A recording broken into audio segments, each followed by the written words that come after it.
the way I figure it, I must be smarter than I look. A glance at the mirror would reveal nothing unusual. Reddish-brown hair, scattered freckles. Yes, it's definitely true. It's what's underneath that counts. Brains. My well-trained, instant deduction machine that other men call a brain. It all started on a very bad day. Trouble was served at 7 when Mom dished up blueberry waffles with syrup. I had already calculated the exact right place to sit, between my older sister Penny and my next younger sister Jean. Neither one eats much, so whichever way the plate comes to me, I get to take a big serving, and nobody who's hungry is near enough to notice. However, I failed to take into account one thing. Penny is a klutz. 2 minutes into the meal, she accidentally poured blueberry syrup onto my sleeve. I went into the kitchen and tried to wipe the syrup off my sleeve with the nearest dishcloth. Unfortunately, I picked up the dishcloth that Mom had used to wipe off the extra batter from the edge of the pancake pitcher. Thus, I had a serving of pancake batter and syrup on my sleeve. I wasted no time in useless complaint or futile ravings, although, as I recall, I did kick the chair in passing and jammed my big toe. I raced back up to my room and changed my shirt quickly so that I wouldn't be late for day camp. The day passed as usual, but when I got home, I found that a horde of ants was making a meal on the stained shirt I had discarded that morning. I did what any clear-minded, decently civilized detective would do. I dropped the mess into the dirty clothes hamper. Isn't that what hampers are for? I then went downstairs to investigate the kitchen for something to eat.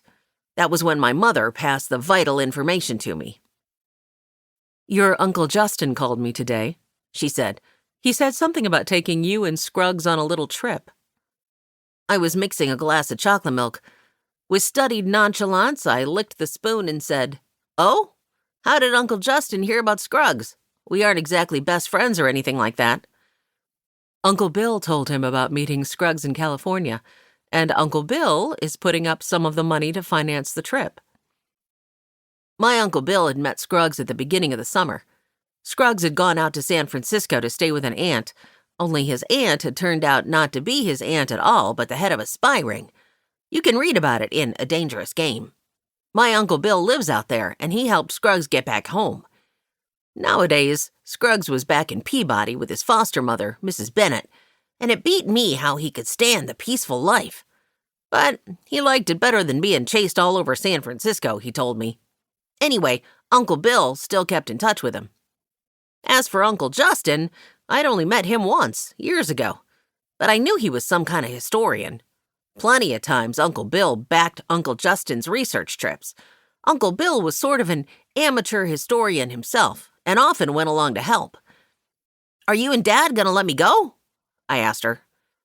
"We think so, if Mrs. Bennett lets Scruggs go too. Uncle Justin wants to go up to the Yukon. That's all he had time to say over the phone to us. But he'll be here tonight to talk about it with us, and I think you'd better be packed just in case he wants an early start." "The Yukon?" I almost blew it there on the calm and cool exterior, but I got it back together quick. "You mean way up by Alaska? Like the Klondike? What's up?" "That's all I know, Jack. He's gotten some type of financial grant to go on an expedition. He said he would explain when he came."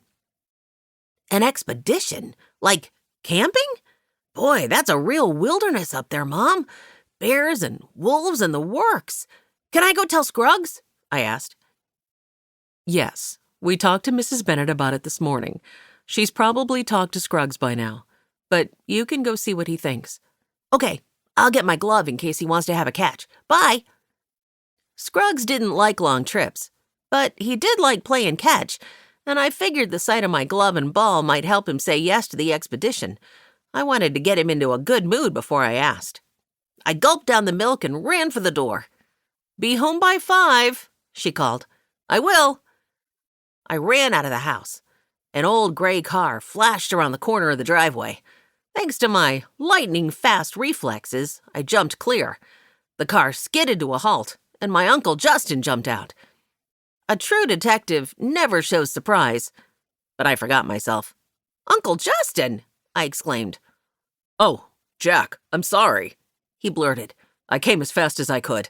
The hospital managed to get hold of me at my hotel. How is she?" "How is who?" "How is who? Your mother, of course.